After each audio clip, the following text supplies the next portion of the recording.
Good evening. I am Malcolm Brand, and this is Psychotronic Cinema. Tonight's feature, Night of the Living Dead, from 1968, directed by the great and legendary George Romero. The classic line, very early in the film, "They're coming to get you, Barbara," was delivered in a Karloffian way. I love how the sound design through the whole film is lots of crickets. Very soothing, yet very disturbing.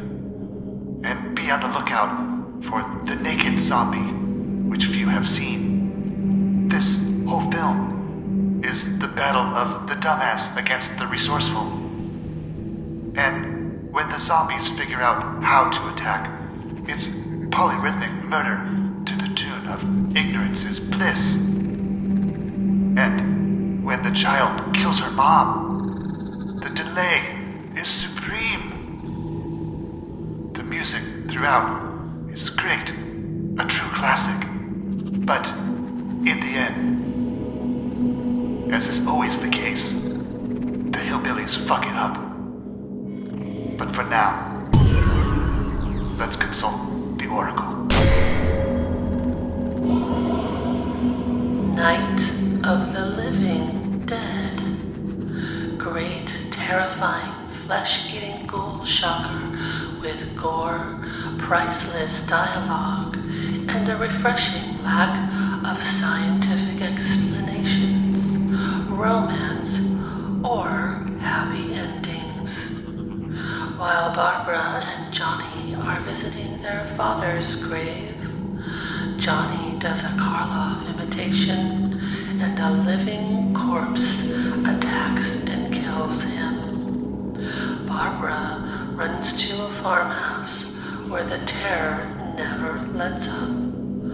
Romero's cult classic redefines the meaning of horror. He still makes his movies in Pittsburgh, where this one was shot. Duane Jones stars as Ben. Karl, Hardman, and Marilyn, Eastman are Mr. and Mrs. Cooper. Romero plays an interviewer in Washington, D.C.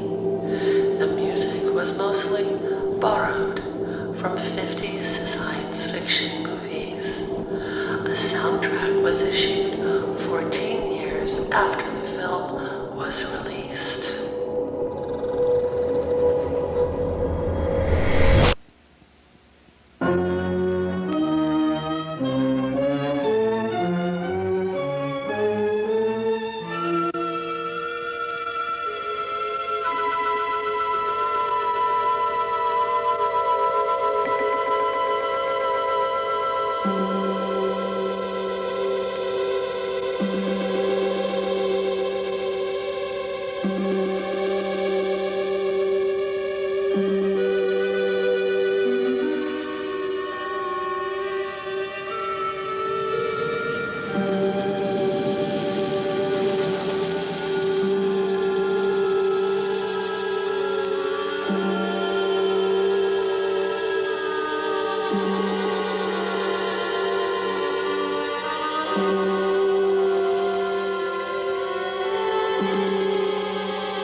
They ought to make the day the time changes, the first day of summer. What? Well, it's 8 o'clock and it's still light. A lot of good the extra daylight does us. Now, we've still got a 3-hour drive back. We're not going to be home until after midnight. Well, if it really bugged you, Johnny, you wouldn't do it. You think I want to blow Sunday on a scene like this? You know, I figure we're either going to have to move Mother out here or move the grave into Pittsburgh. She can't make a trip like this. Oh, I don't know that she can't. Is there any of that candy left? No. Look at this thing. We still remember. I don't. You know, I don't even remember what the man looks like. Johnny, it takes you 5 minutes. Yeah, 5 minutes to put the wreath on the grave and 6 hours to drive back and forth. Mother wants to remember, so we trot 200 miles into the country and she stays at home. Well, we're here, John, all right? Test. We're back on? Oh. Ladies and gentlemen, we're coming back on the air after an interruption due to technical problems.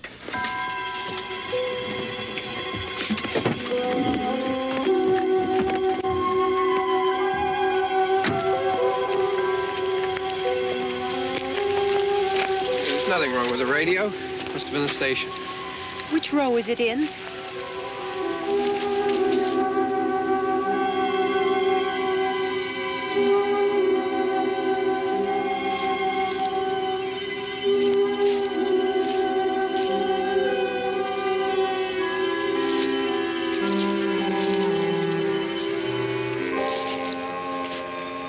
No one around. Well, it's late. If you'd gotten up earlier. Oh, look, I already lost an hour's sleep on the time change. I think you complain just to hear yourself talk. There it is.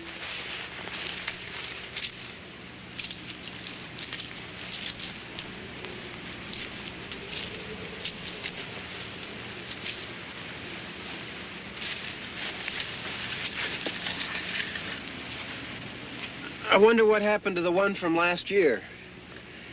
Each year we spend good money on these things. We come out here and the one from last year's gone. Well, the flowers die and the caretaker or somebody takes them away. Yeah, a little spit and polish. You can clean this up. Sell it next year.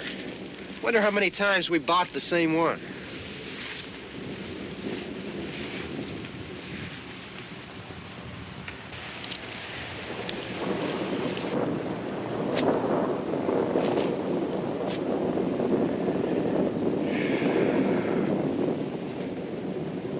Hey, come on, Barb. Church was this morning, huh?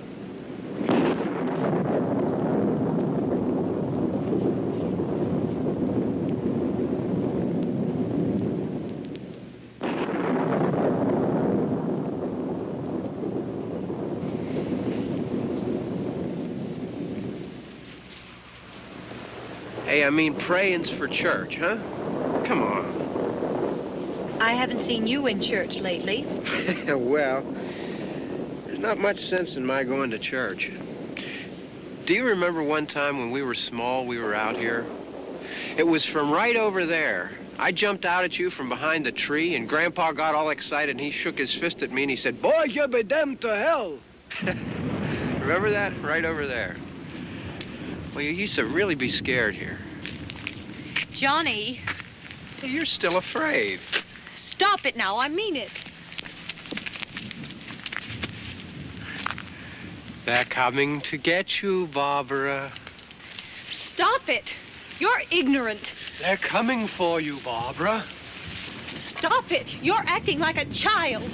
They're coming for you. Look, there comes one of them now. He'll hear you. Here he comes now. I'm getting out of here. Johnny.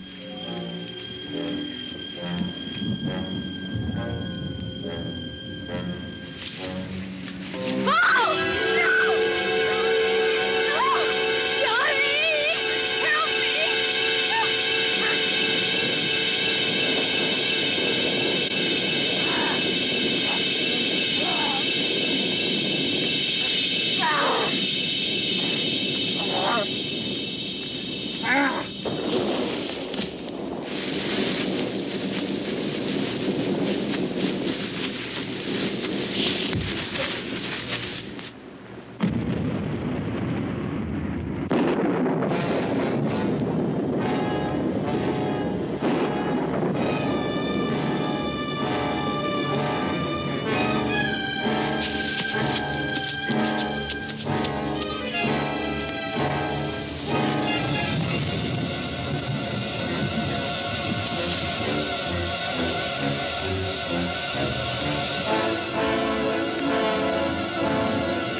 Don't worry about him. I can handle him.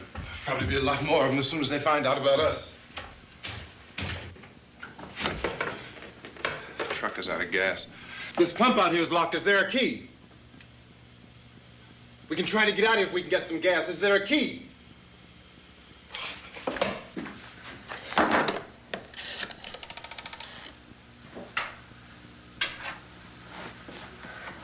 suppose you've tried this.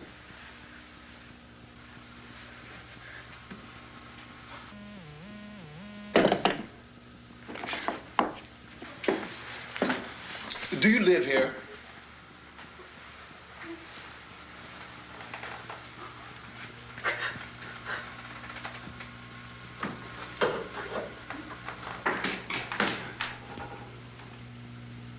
Jesus.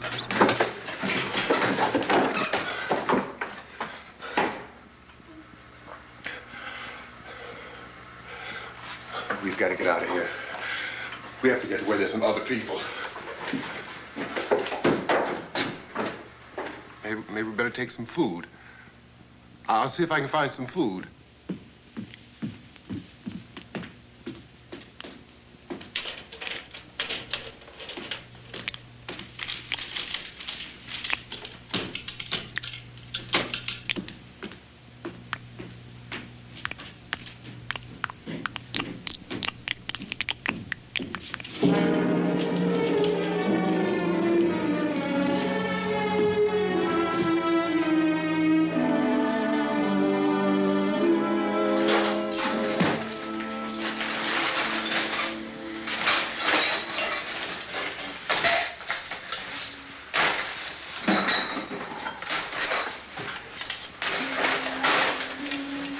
What's happening?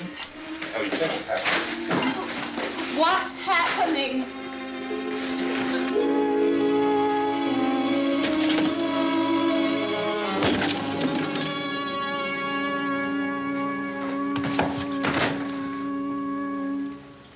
Two of them.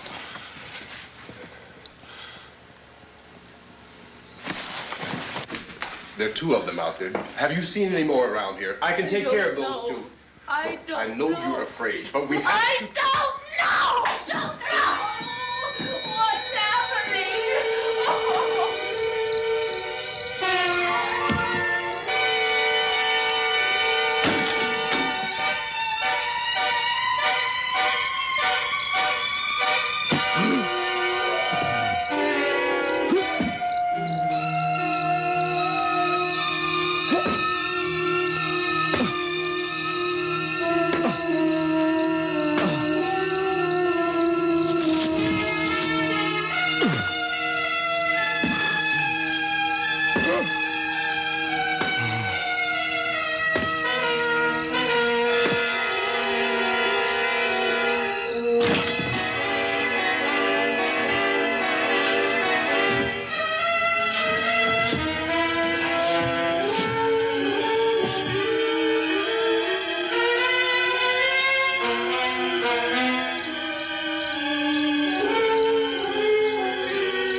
Don't look at it.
Get some more lights on in this house.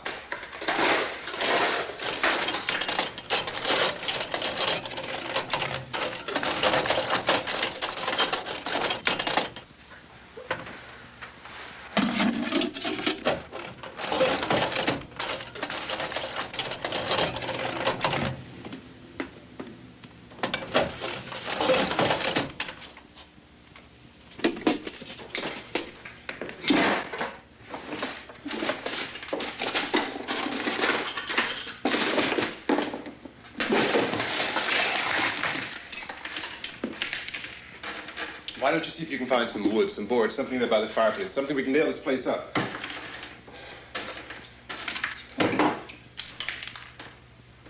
Oh, God damn it! Look, I know you're afraid. I'm afraid too.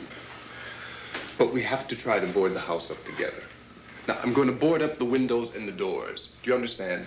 We'll be all right here. We'll be all right here until someone comes to rescue us. But we'll have to work together. You'll have to help me. Now, I want you to go in and get some wood so I can board the place up. Do you understand? Okay? Okay?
I want you to pick out some nails. Pick out the biggest ones you can find.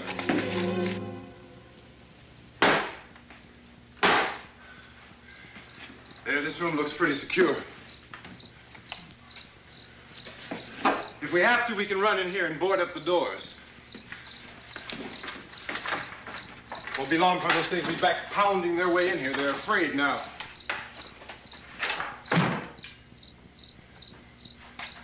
They're afraid of fire. I found that out.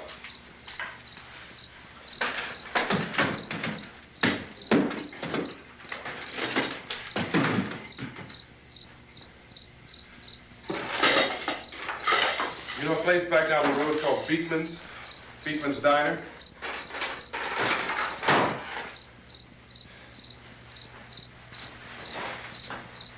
Anyhow, that's where I found that truck I have out there. There's a radio in the truck. I had jumped in to listen to it when a big gasoline truck came screaming right across the road. But there must have been 10, 15 of those things chasing after it, grabbing and holding on. Now, I didn't see them at first. I could just see that the truck was moving in a funny way. And those things were catching up to it. The truck went right across the road. Slammed on my brakes to keep from hitting it myself. It went right through the guardrail.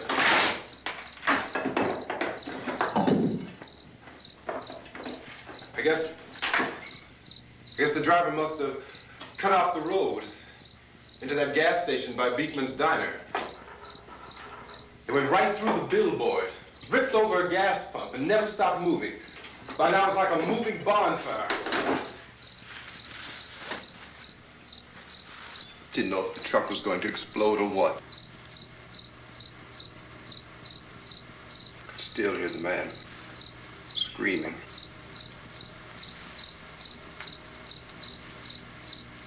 This thing is just backing away from it.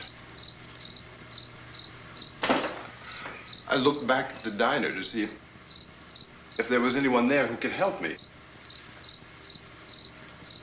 It was when I noticed that the entire place had been encircled. There wasn't a sign of life left except... By now there were no more screams. I realized that I was alone with 50 or 60 of those things, just standing there, staring at me. I started to drive. I just plowed right through them. They didn't move. They didn't run or just stood there staring at me. Just wanted to crush them. They scattered through the air like bugs. We were riding in the cemetery, Johnny and me. Johnny.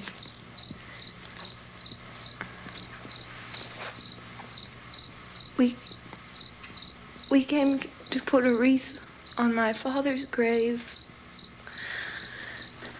Johnny, and he said, "Can I have some candy, Barbara?" We didn't have any. And, oh, it's hot in here. Hot.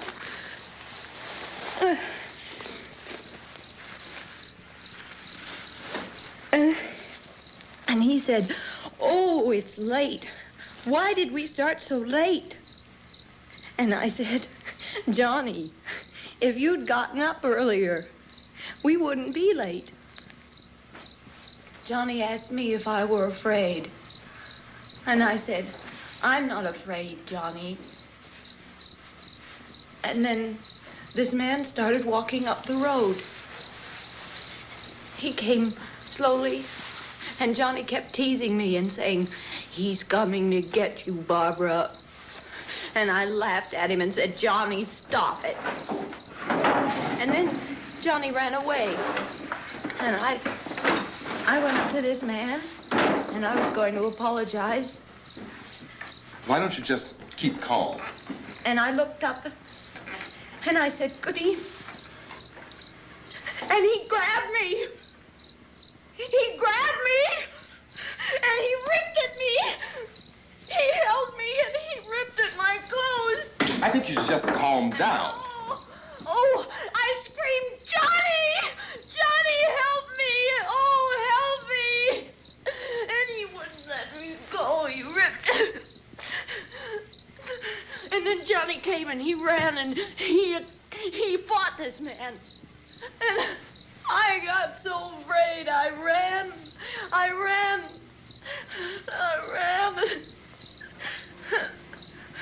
And Johnny didn't come. We have to wait for Johnny.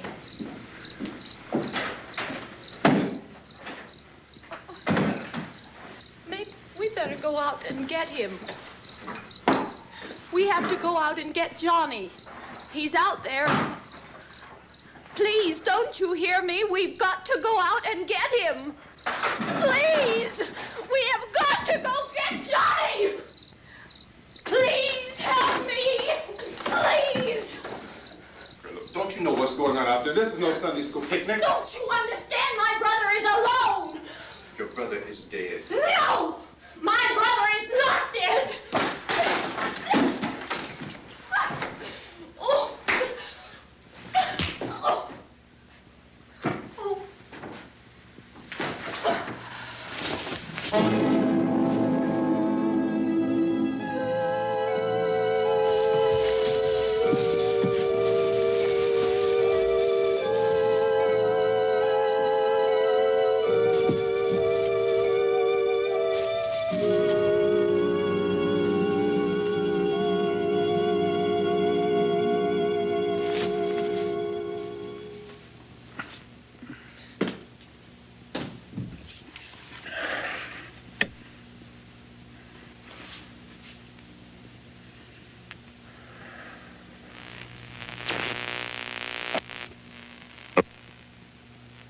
Because of the obvious threat to untold numbers of citizens, and because of the crisis which is even now developing, this radio station will remain on the air day and night.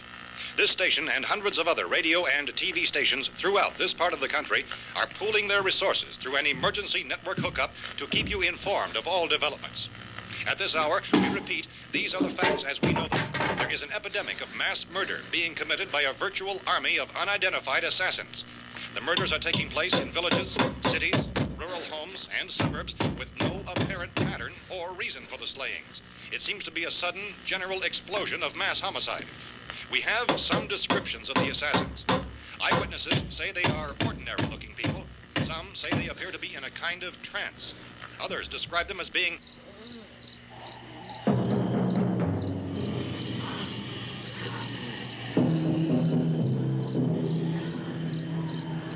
So, at this point, there is no really authentic way for us to say who or what to look for and guard yourself against. Misshapen monsters. Reaction of law enforcement officials is one of complete bewilderment at this hour. So far, we have been unable to determine that any kind of organized investigation is yet underway. Police, sheriff's deputies, and emergency ambulances are literally deluged with calls for help, and the scene can best be described as mayhem. Mayors of Pittsburgh, Philadelphia, and Miami, along with the governors of several eastern and midwestern states, have indicated the National Guard may be mobilized at any moment, but that has not happened as yet. The only advice our reporters have been able to get from official sources is for private citizens to stay in their homes behind locked doors. Do not venture outside for any reason until the nature of this crisis has been determined and until we can advise what course of action to take. Keep listening to radio and TV for any special instructions as this crisis develops further.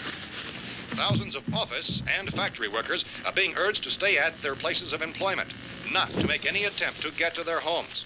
However, in spite of this urging and warning, streets and highways are packed with frantic people trying to reach their families or apparently to flee just anywhere. We repeat, the safest course of action at this time is simply to stay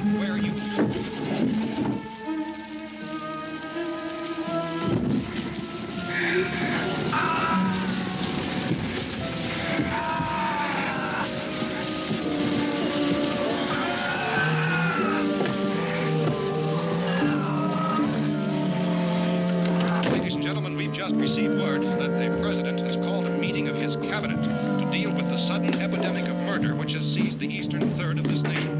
The meeting is scheduled to convene within the hour. Members of the presidential cabinet will be joined by officials of the FBI and joint chiefs behind closed doors. The White House spokesman, in announcing this conference, says there will be an official announcement as soon as possible following that meeting. This is the latest dispatch just received in our newsroom. Latest word also from National Press Services in Washington, D.C. now tells us that the emergency presidential conference, which we've just mentioned, will include high-ranking scientists from the National Aeronautics and Space Administration. That's the extent of this latest bulletin. Repeating, members of this cabinet, the FBI, the Joint Chiefs of Staff, and scientists from NASA within the hour. All radio and TV stations throughout this part of the country, including the one to which you were listening, have joined their facilities in an emergency network to bring you this news as it develops.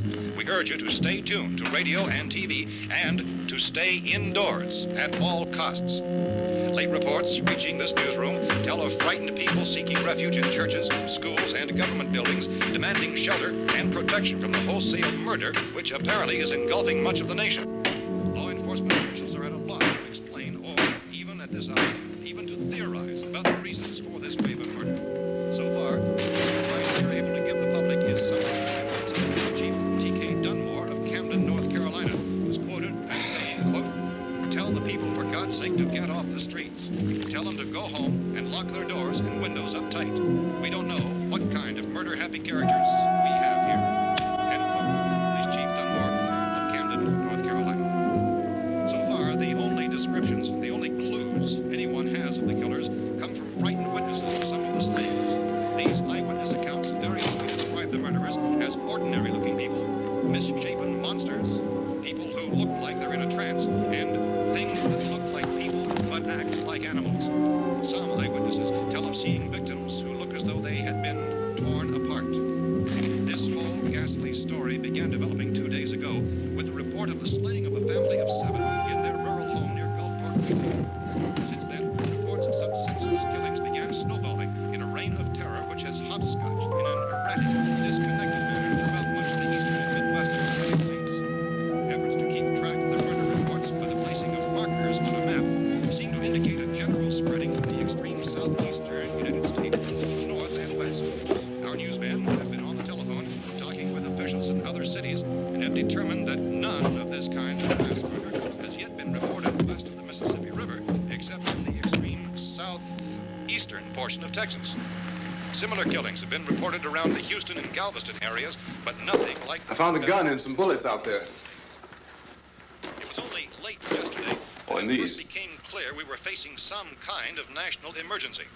When first reports began filtering in, newsmen and law enforcement agencies were of the opinion... This place is boarded up pretty solid now. ...in nature. However, as these We ought to be all right here for a while. dramatically, it was soon apparent that We have this the was gun something and more than the bullets, usual run of lawlessness. food and the Some radio. officials began to suspect an obscure kind of conspiracy. Sooner or later, someone's Things as bound to come and get us out.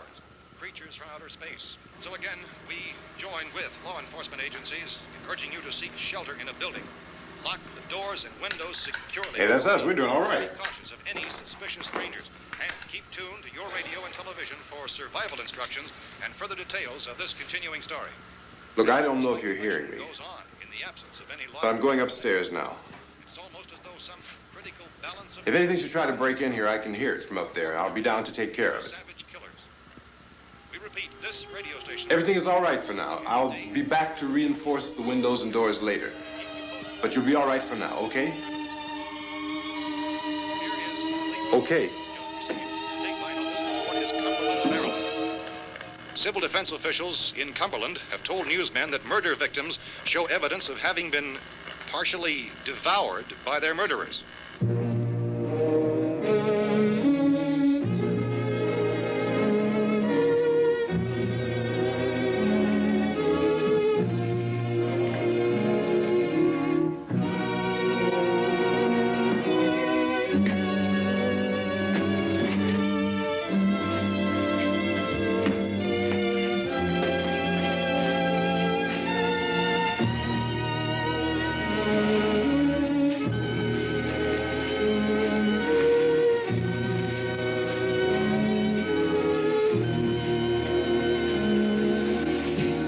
Inconsistent reports from witnesses to the effect that people who acted as though they were in a kind of trance were killing and eating their victims prompted authorities to examine the bodies of some of the victims. Medical authorities in Cumberland have concluded that in all cases, the killers are eating the flesh of the people they murdered. Repeating this latest bulletin just received moments ago from Cumberland, Maryland, civil defense authorities have told newsmen that murder victims show evidence of having been partially devoured by their murderers. Medical examination of victims' bodies shows conclusively that the killers are eating the flesh of the people they kill. And so this incredible story becomes more ghastly with each report. It's difficult to imagine such a thing actually happening, but these are the reports we have been receiving and passing on to you, reports which have been verified as completely as is possible in this confused situation. It is happening, and it would appear that no one is safe from this wave of mass murder.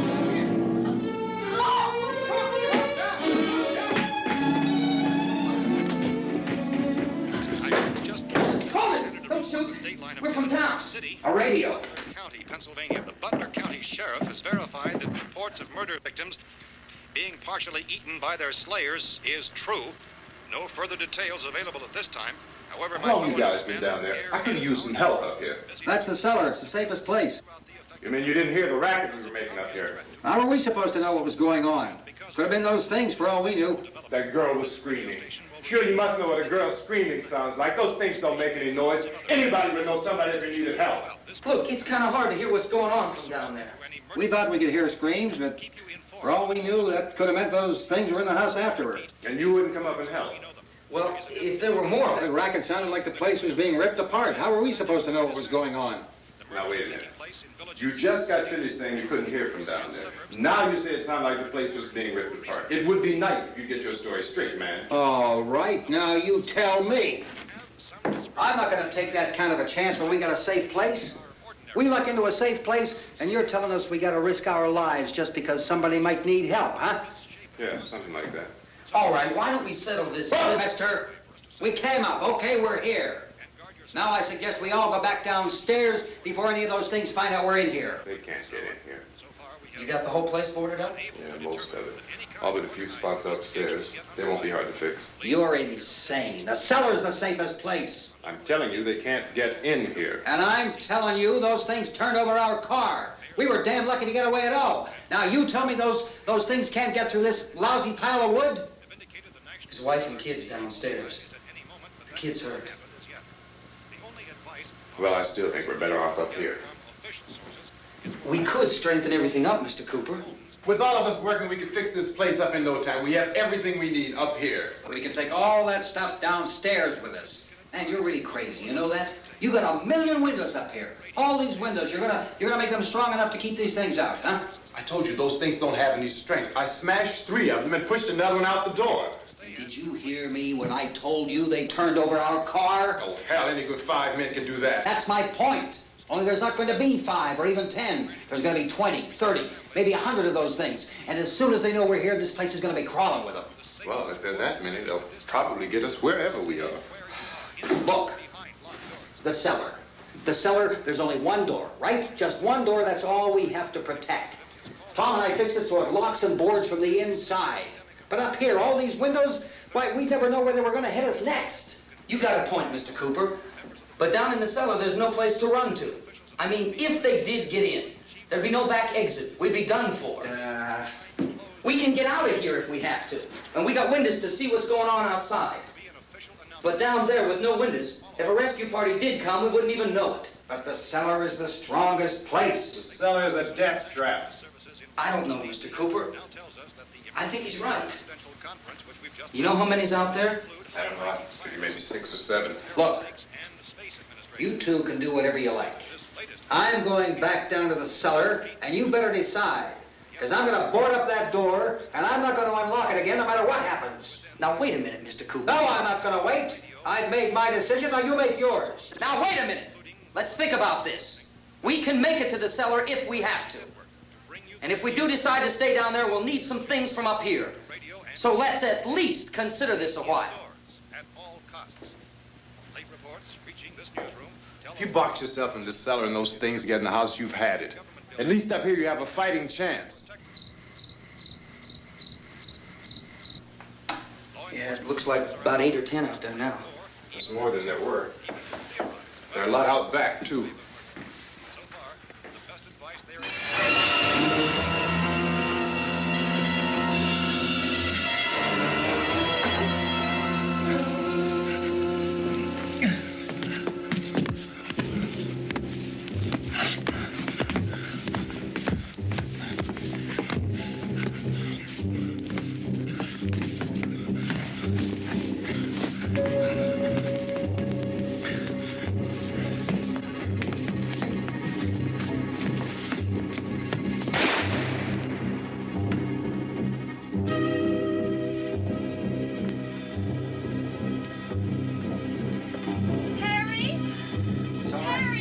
It's all right.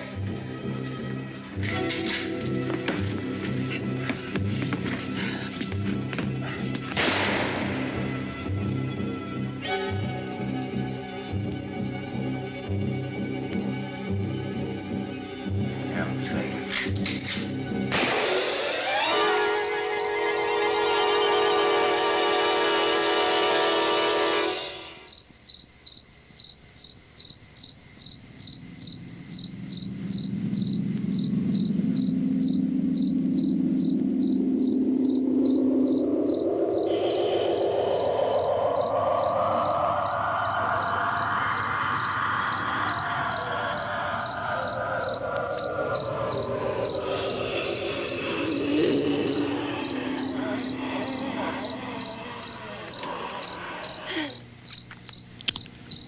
We gotta fix these boards.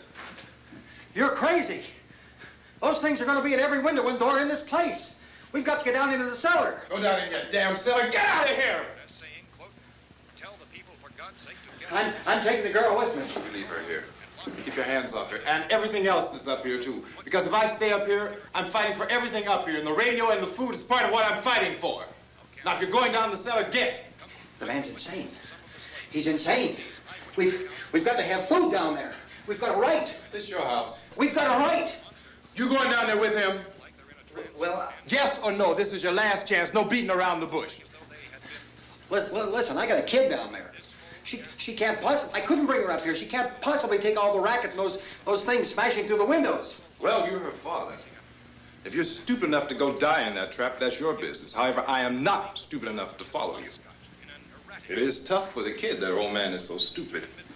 Now, you get the hell down in the cellar. You can be the boss down there. I'm boss up here. You bastards. You know, I won't open this door again. I mean it. Mr. Cooper, with your help, we could... With my help. Let him go, man. His mind is made up. Just let him go. Wait a minute. Judy, come on up here, honey.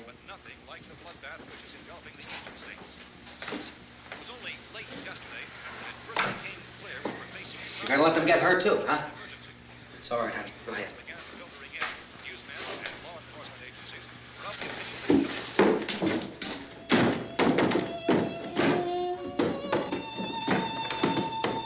If we stick together, man, we can fix it up real good. There's lots of places we can run to up here. Mr. Cooper, we'd all be a lot better off if all three of us were working together. Hey. Hey, kid.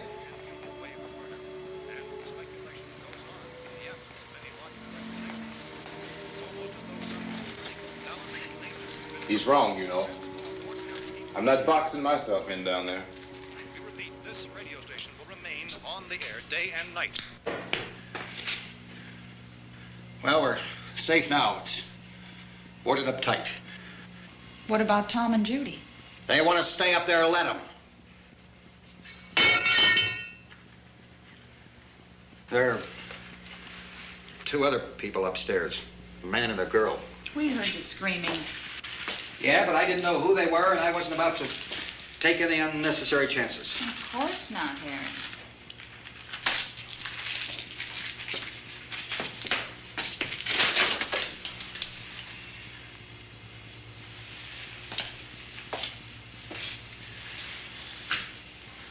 Is she all right?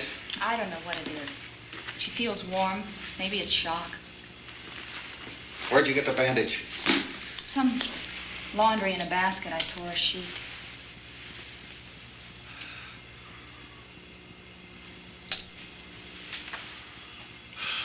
Let them stay upstairs. Let them. Too many ways those monsters can get in up there. We'll see who's right. We'll see when they come begging me to let them in down here. That's important, isn't it? What? To be right, everybody else to be wrong. What do you mean by that? Does anyone up there know why we're being attacked? Whatever it isn't just happening here. It's some kind of mass murder. It's going on everywhere. The radio said to stay inside. Radio? Radio upstairs. I heard a news bulletin. There's a radio upstairs and you boarded us in down here? I know what I'm doing. What did it say? Nothing. Nothing. They don't know anything yet. There's mass murder everywhere, and people are supposed to look for a safe place to hide. Take the boards off that door. We are staying down here, Helen. Harry, that radio is at least some kind of communication. If the authorities know what's happening, well, they'll send people for us, so they'll tell us what to do. How are we going to know what's going on if we lock ourselves in this dungeon?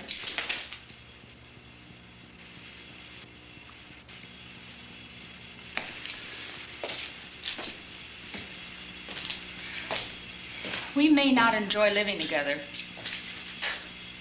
but dying together isn't going to solve anything. Those people aren't our enemies. Mr. Cooper! Mr. Cooper, Ben found a television set upstairs. Let's go up. Tom? Yeah.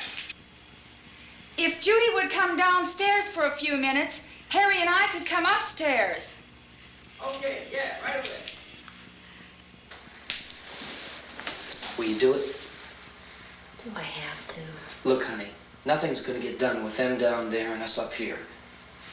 Do this, for me. Okay. Okay, open up.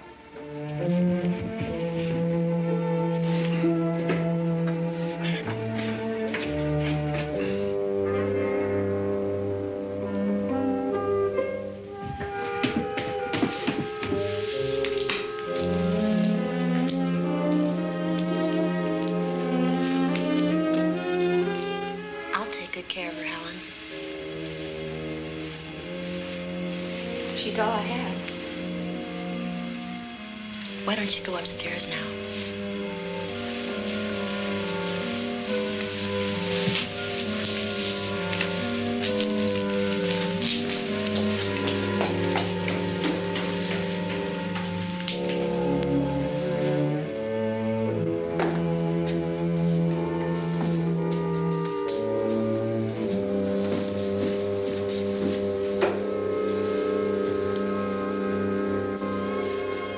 Her brother was killed.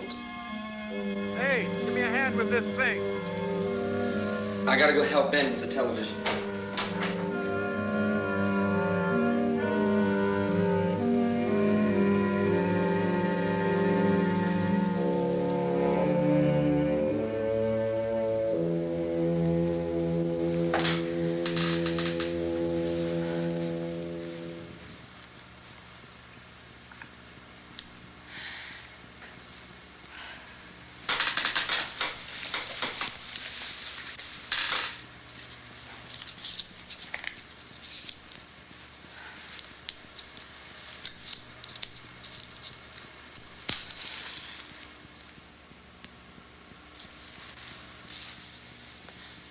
Don't be afraid of me.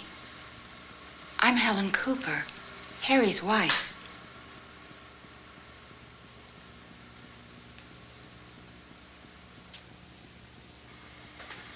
This place is ridiculous. Look at this. There's a million weak spots up here. Give me one of those.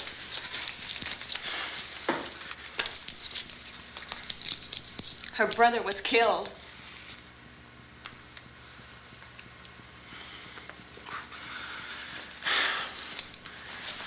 And they talk about these windows. I can't see a damn thing. There could be 15 million of those things out there. That's how much good these windows are. Why don't you do something to help somebody?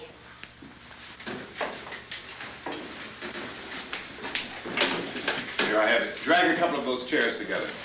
There's a socket over here.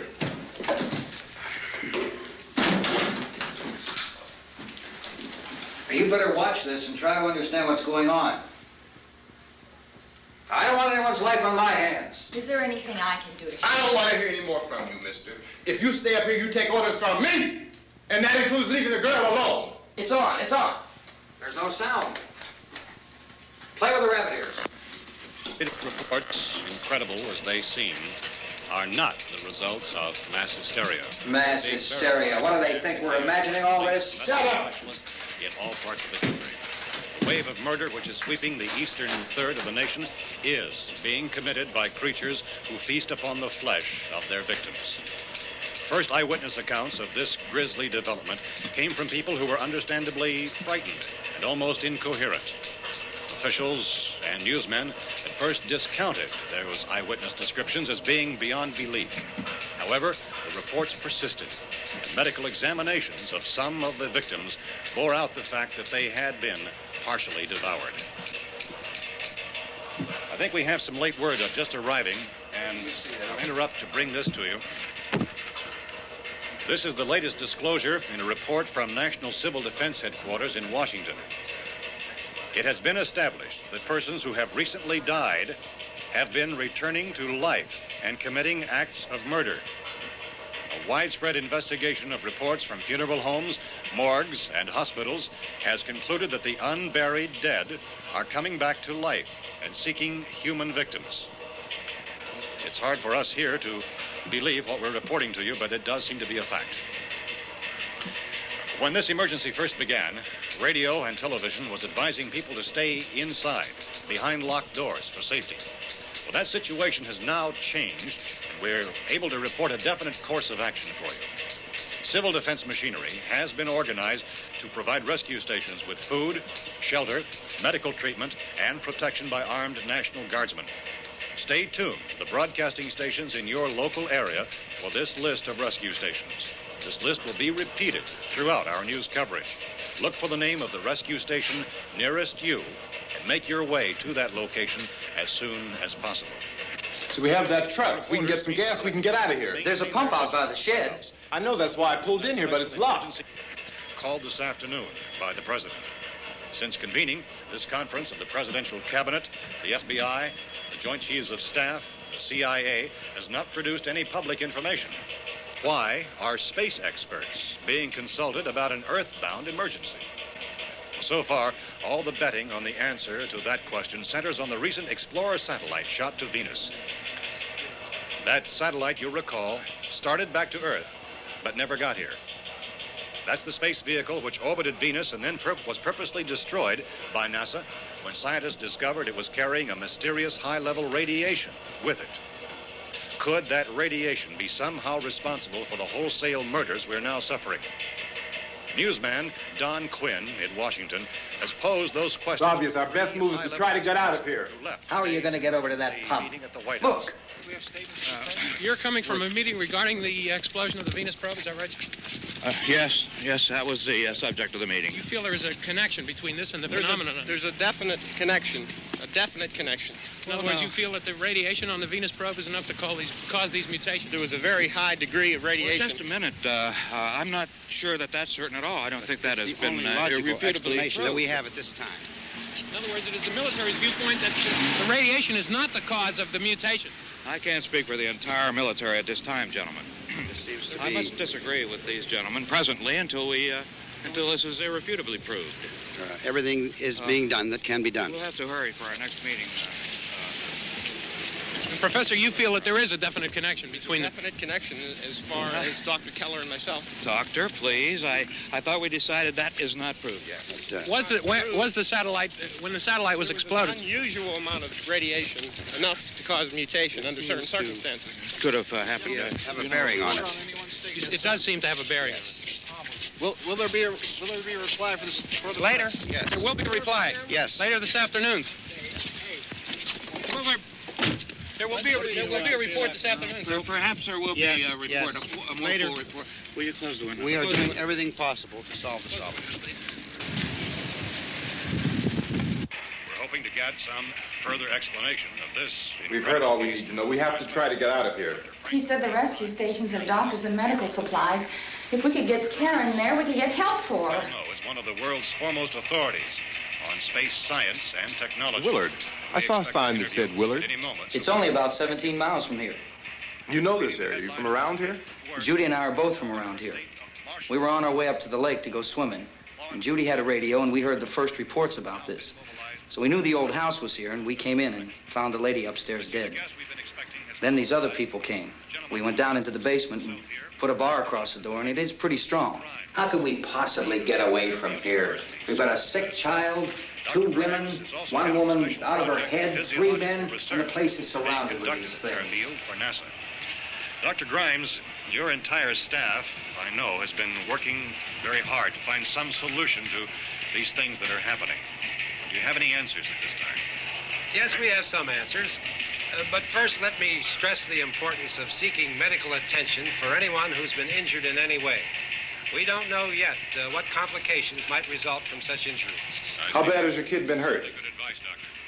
Now, how about the basic problem with patients? Well, Look, you go down there and tell...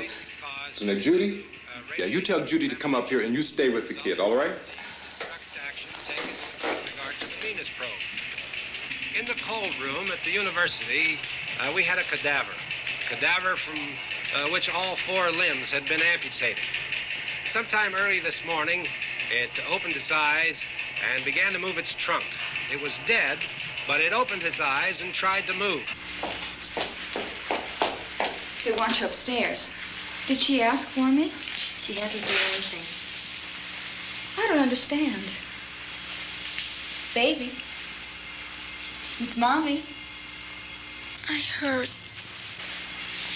I'll come back down as soon as I find out what they want. Thank you, Judy. The body should be disposed of at once, preferably by cremation.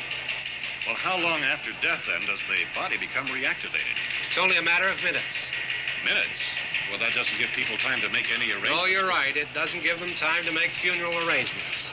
The bodies must be carried to the street and burned.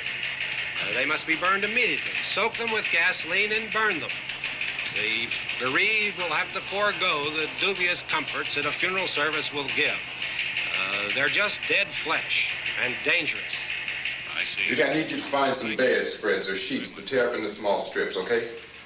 Is there a fruit cellar here? Yes. We need some bottles or jars. Make Molotov cocktails and hold them off while we try to escape. Hey, there's a big can of kerosene down there. I'll see what I can find. I'll look for the bottles. There's a big key ring down there. There may be a key to the gas pump on it. I'll check. We can toss the cocktails from a window upstairs. Meantime, a couple of us can go out and try to get the gas and come back for the rest of the people. But that'll leave a door open someplace. Yeah, that's right. It better be this door. It's closer to the truck. Before we go out, we'll put some supplies behind the cellar door. While we're gone, the rest of you can hold up in there. I found some fruit jars in the cellar. And there's a key on here that's labeled for the gas pump out back. I'm not really that used to the truck. I found it abandoned. I can handle the truck, no sweat. You're it, then. You and I'll go.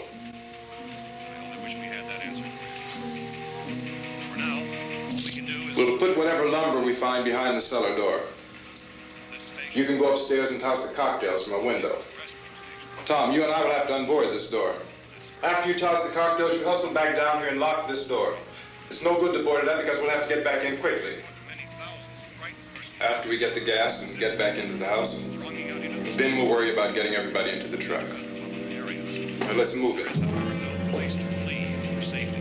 Except to the rescue stations which have been set up. Indications are that before this emergency is over, we will need many, many more such rescue stations.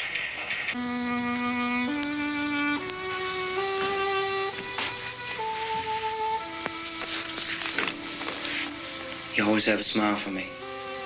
How can you smile like that all the time? How many do you have done? Come on, honey, we gotta move. Tom, are you sure about the phone? The phone is dead out. All you get is a recorded message. If I could only call the folks. They're going to be so worried about us. Everything will be all right. As soon as we get to Willard, we'll call them. They might even be there. I know. Tom? Are you sure we're doing the right thing, Tom? What, about getting out of here? Yeah. Well, the television said that's the right thing to do. We've got to get to a rescue station. I don't know. Come on, honey. You're starting to sound like Mr. Cooper now. But why do you have to go out there? Look, I know how to handle that truck, and I can handle the pump. Ben doesn't know anything about that stuff. But we're safe in here. For how long, honey? We're safe now. But there's going to be more and more of those things. I know all that. Hey, listen. Remember when we had the big flood? Remember how difficult it was for us to convince you that it was right to leave? Remember we had to go to Willard then? This isn't a passing thing, honey.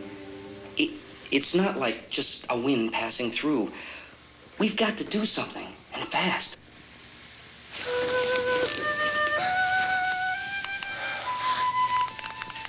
I just don't want you to go out there, that's all. Hey, Smiley. Where's that big smile for me? Boy, you're sure no use at all, are you? We've got work to do, honey. And you...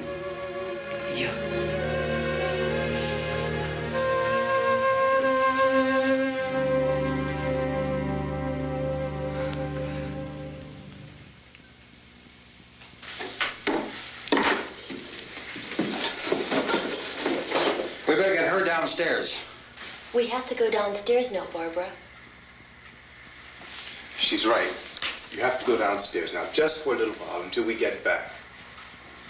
Then we can all leave. Oh, I'd like to leave. Yes.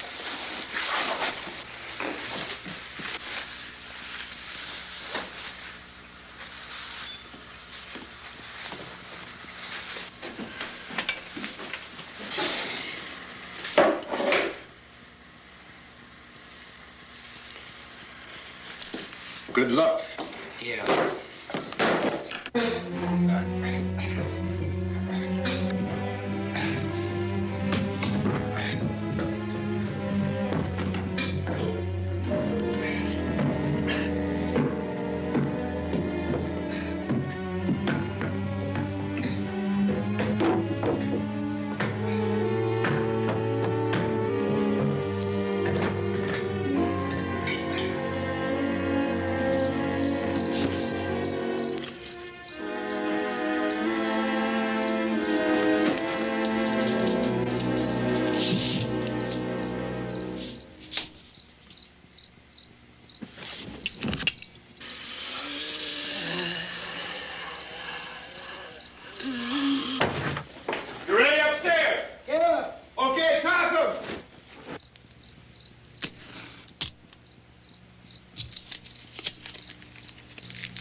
Come on!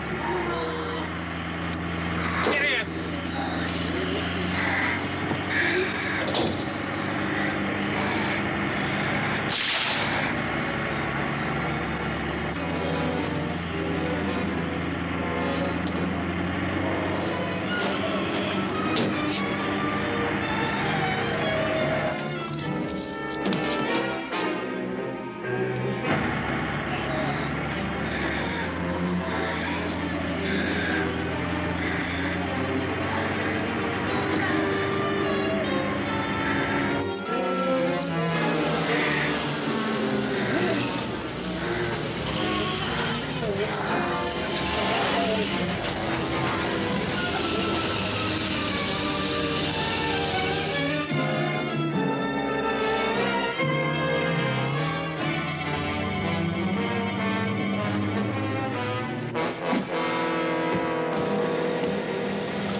torch!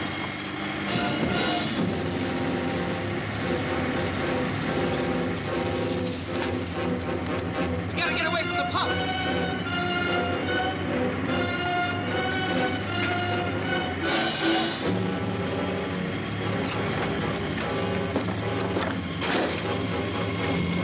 Hang on. Carl, turn your cars and get out of the truck!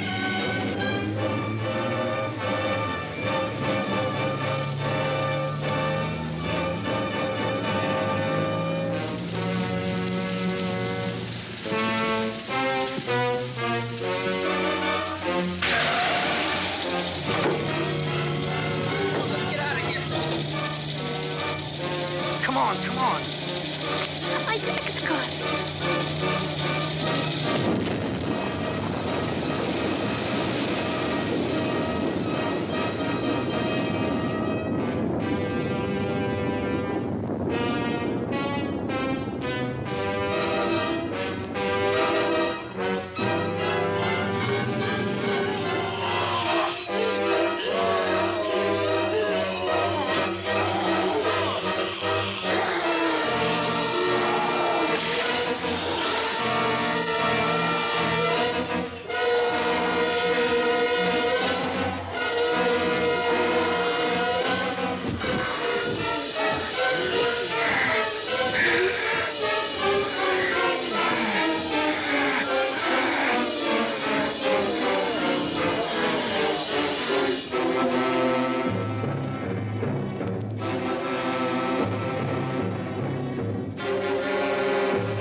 Drag you out there and feed you those things.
Isn't it 3 o'clock yet?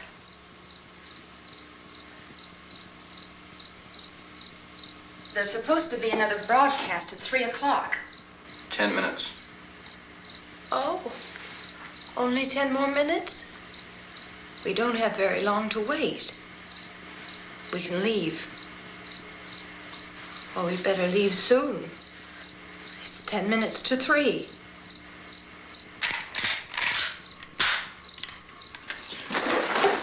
You know anything about this area at all? I mean, is Willard the nearest town? I don't know. We were just trying to get to a motel before dark. You say those things turned your car over. You think we can get it back on its wheels and drive it? Where is it? Seems like it was pretty far away. Seems like we ran. Forget it. It's at least a mile. Johnny has the keys. You're gonna carry that child a mile through that army of things out there? I can carry the kid. What's wrong with her? How'd she get hurt? One of those things grabbed her. Bit her on the arm. What's wrong? Who knows what kind of disease those things carry? Is she conscious? Barely. She can't walk. She's too weak. Well, one of us could try to get to the car. You gonna turn it over by yourself? You can't start the car. Johnny has the keys. You have a car? Where? Where is it? You won't be able to start it. Yeah, I know. But where is it?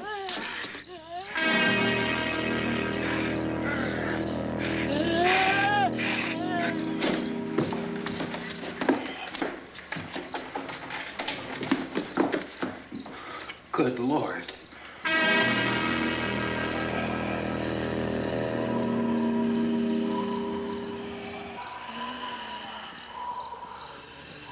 Being monitored closely by scientists at all the radiation detection stations.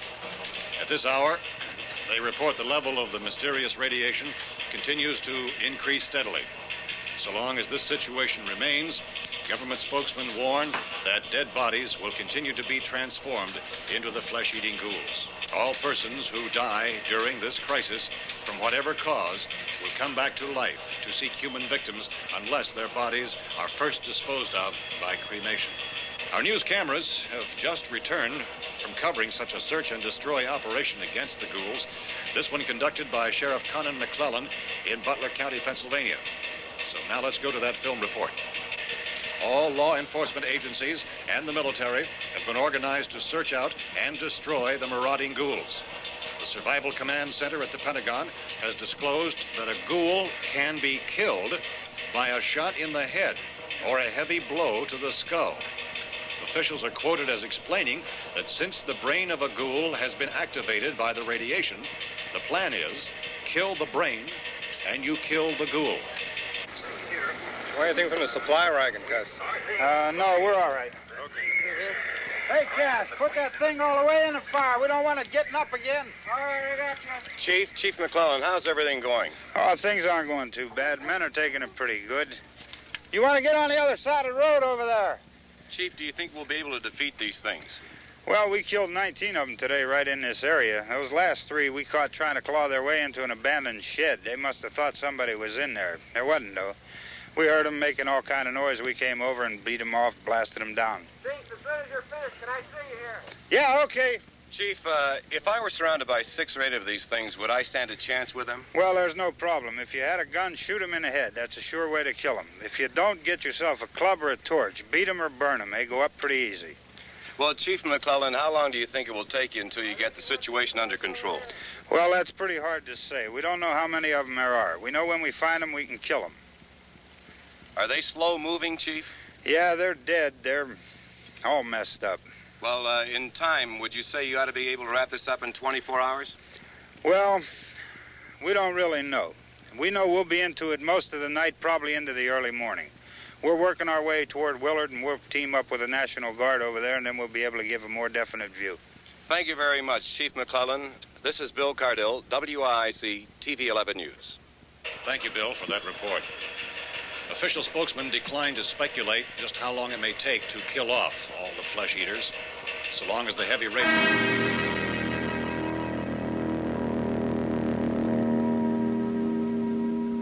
Is the fuse box in the cellar? I don't know. It isn't the fuse. The power lines are down. Helen, I have to get that gun. Haven't you had enough? Look, 2 people are dead already on account of that guy. Take a look out that window. Get...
want to get about 4 or 5 men and a couple dogs. There's a house over here behind those trees. We want to go check it out.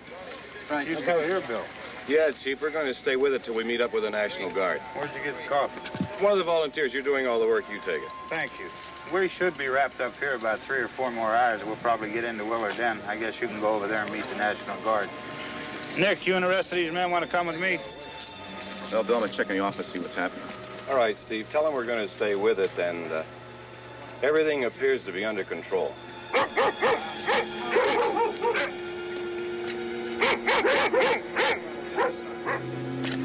going inside.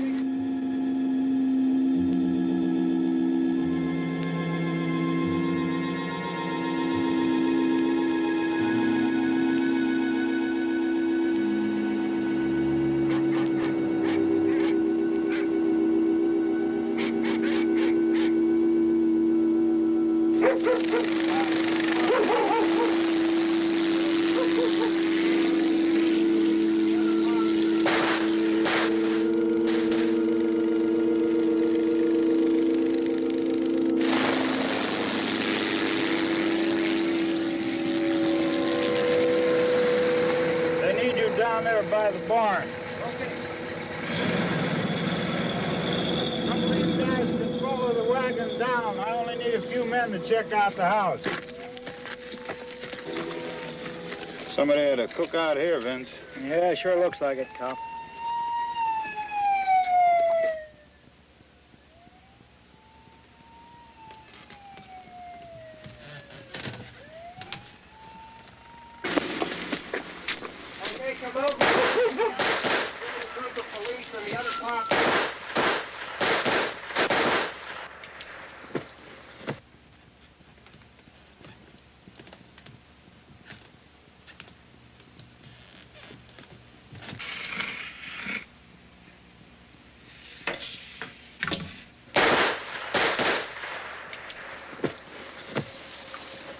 He's the dead one. Get up here. Nick, Tony, Steve, you want to get out in that field and build me a bonfire?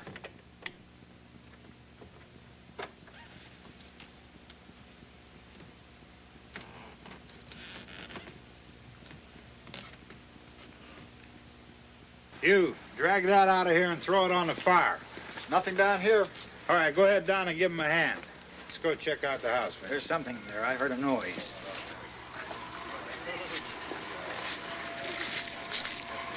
All right, Vince, hit him in the head, right between the eyes. Good shot. Okay, he's dead. Let's go get him. That's another one for the fire.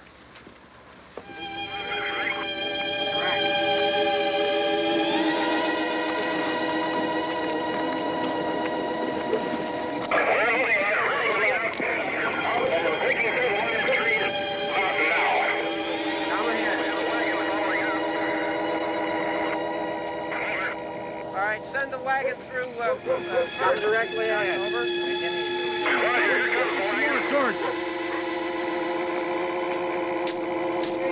Keep those dogs back off of those things.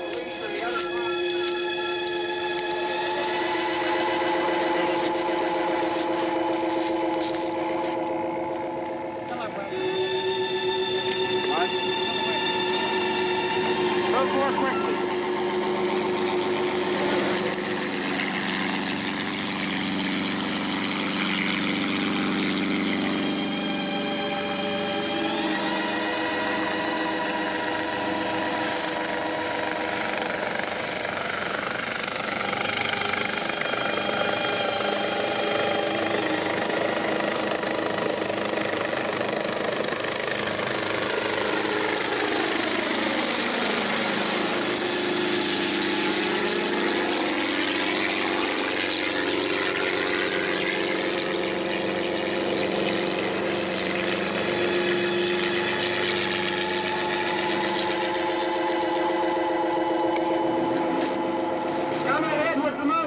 Please. Let's go,